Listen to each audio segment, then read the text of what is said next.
This week, the Supreme Court's going to hear some oral arguments in the case involving a Mississippi law that would ban all abortions after 15 weeks of pregnancy. Do you hope that the Supreme Court makes this law legal within the framework of Roe v. Wade or overturns Roe v. Wade completely? I know your views on Roe v. Wade. You'd like to see it overturned, or you believe it was wrongly decided. Do you think it needs to be overturned for this law to be enacted, or do you think they can redefine Roe v. Wade to allow this law to be enacted?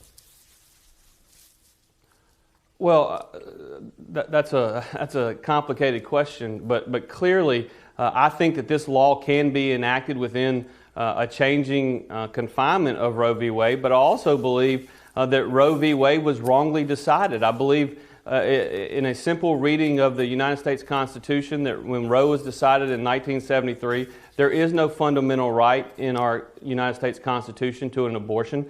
And furthermore, Chuck, I believe very strongly that if you read the Constitution, there is nowhere in the Constitution that prohibits individual states like Mississippi, to limit access to abortions. And so I think Roe was wrongly decided. I also believe that some 20 years later, in 1992, Casey was incorrectly decided. Yeah. And if you look at the Casey ruling, what you find, in my opinion, is a ruling that was not based upon fundamentals of the Constitution, but a ruling that was determined based upon what the perceived political perception was at that time. And I don't think the judicial branch of government should ever allow politics to play into their decision making, and I think they did in Casey. If Roe is overturned to allow your law to be enacted, do you plan on pursuing even more restrictions, or are you going to stop at 15 weeks? Because there's a tighter restriction at one time, a trigger law that was on the books. Do you want to see something like that if Roe is overturned?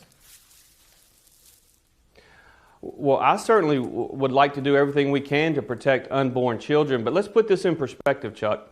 You know, in Europe, there are 42 countries that allow elective abortions.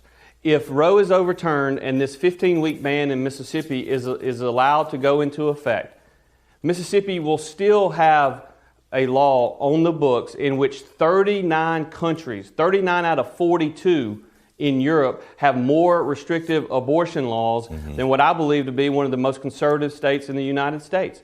39 countries in Europe restrict abortions earlier than 15 weeks. And so the reality is that the U.S. abortion laws are not in conformity or are not even in the realm of what we see in other parts of the country. When you look at, for instance, abortion laws in California and New York, they are much more similar to those abortion laws in China and North Korea than they are to Europe or many other countries around the world. I want to play something that you said about the vaccine mandate and ask you why the same philosophy doesn't apply here. Let me play what you said. This is a power grab by the federal government. We've seen this time and time again by the Biden administration, and now we're seeing their strong desire to try to make decisions on behalf of individual Americans. We believe in freedom and individual liberty. Freedom and individual liberty. Why should the state of Mississippi tell a woman what they should do with their body? Why shouldn't they have that individual freedom on their body, particularly in the first 20 weeks? Well, this is a prime example, and the far left loves to scream, "My body, my choice." And what I would submit to you, Chuck, is they absolutely ignore the fact that in getting an abortion, there is an actual killing of an innocent unborn child that is in that womb. Here's what we know about babies that are 15 weeks. We know that they have a heartbeat. We know that those babies at 15 weeks actually can open and close their hands. We know that they have developing lungs. And we know that those babies at 15 weeks can feel pain. And so when you talk, the difference between vaccine mandates and abortions is vaccines allow you to protect yourself. Abortions actually go in and kill other American babies. And let's just put this in perspective. But Governor, Chuck, vaccines are not about yourself. Governor, hang on a minute. A vaccine is about protecting a larger community. A vaccine is about preventing spread. You could argue a vaccine mandate is a pro-life position.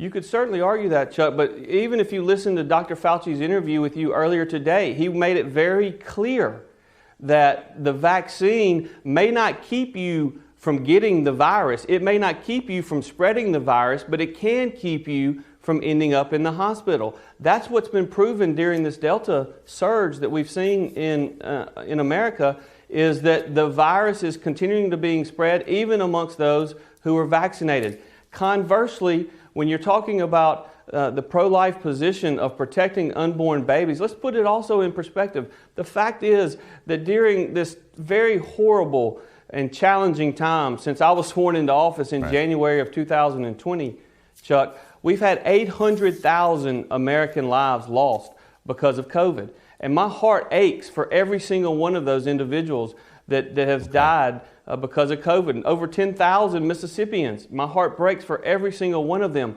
But since Roe was enacted, 62 million American babies have been aborted and have therefore been killed. And that's why I think it's very important that people like myself and others across this country stand up for those unborn children, because they don't have the ability to stand up for themselves. Governor Tate Reeves, Republican of Mississippi, I appreciate you coming on and sharing your perspective with us, sir.